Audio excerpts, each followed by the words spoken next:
It's weird to think that platformers get so many sports-based spin-off games. I mean, Mario and Sonic go to the Olympics every year, and Kirby is a golf ball sometimes, but there are only a few ones who engage in sports, right? Well, long before Mario did his own soccer adventures, his at the time contemporary Mega Man took his own foray into it.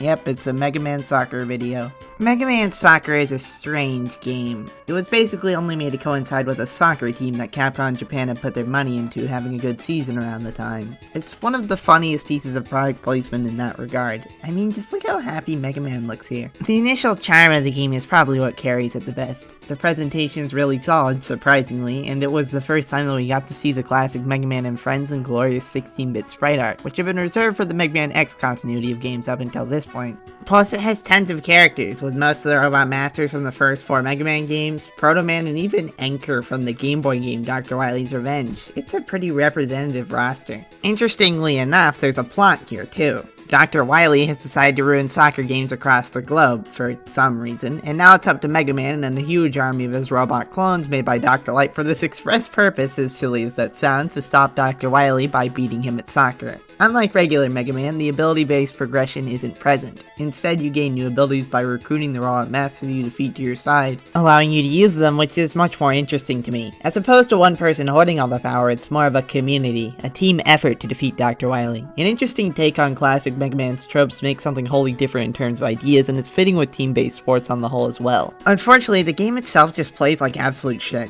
It's a soccer game where you can only face 4 directions, which is about as good as it sounds. Passing the ball diagonally is difficult, and there are several shoots mapped to different buttons that all function identically, while the jump/slide are still on one button, so what you end up doing is jumping when you desperately need to slide to take a ball. It's kind of a frustrating experience, from how the camera is constantly shifting randomly from player to player, to how you don't really have an option for scoring a goal. It's really annoying. I think, however, there's something to be said for games like this. What is the deal with platformer mascot sports games anyway? There are so many of them, and it's not just a trend relegated to the 90s, hell, today there's a new Mario soccer game coming out. But why is this the case? What makes people want to throw platformer mascots into sports games? Well, we can all blame Super Mario Kart for starting that. I wish the answer were a bit more complicated, but it's true. While Super Mario Kart may not have been the first sports game to have platformer mascots participate, I'm looking at you, NES Open Tournament Golf, it's probably the most important. Mario Kart itself became a massive franchise, even divorced from the Mario series.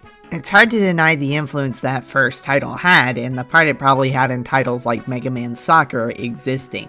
After doing some digging, I learned something interesting. Super Mario Kart was never really supposed to be about Mario. It was going to star generic characters initially. However, they tested using Mario once for lack of sprites or ideas, and they decided to scrap all the original characters in favor of him. So really, it was just for lack of a better idea, and once that idea was successful, other companies started doing it too. That's all there is to it. The origin of the sports game isn't as important as the current state of it. There is no Mega Man Soccer 2, which means the world is completely in shambles. That aside, there's a huge decrease in platform mascot sports games than there used to be, which is reflective of the lack of platformer mascots. Why not try it with other mascots then? Well, this has been tried with Final Fantasy characters a few times to little success. But what makes platformers so special? There's something inherently marketable about the way mascots for platformers are designed. Much like the old cartoons that they're based on, they're easy to place into any situation and become instantly recognizable. The squash and stretch slapstick of the 1940s were devoid of context or continuity, only serving as different pieces for Bugs Bunny and others to get into antics. Seeing as Mario and all his retinue were based on the same characters, it's only natural that the same principles would apply.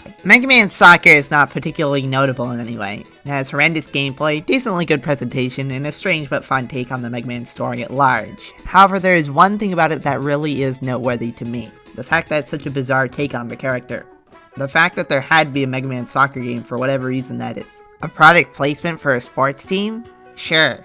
The pervasiveness of mascot platformer sports games led to games so niche and abstract that Mega Man played soccer. I'm not sure what to make of all this. Do we bemoan capitalism for creating such derivative works? Do we ignore it because it's just silly and dumb? How do we deal with a game industry that is slowly becoming more and more repetitive than usual, one full of games that just copy themselves? Whatever the case, Mega Man Soccer is certainly something that exists as a byproduct of those ideas. An eternal testament to the marketability of platformer characters in sports games. This has been Arcade Everlasting, somebody who doesn't really know anything about football, signing off. Thank you for watching.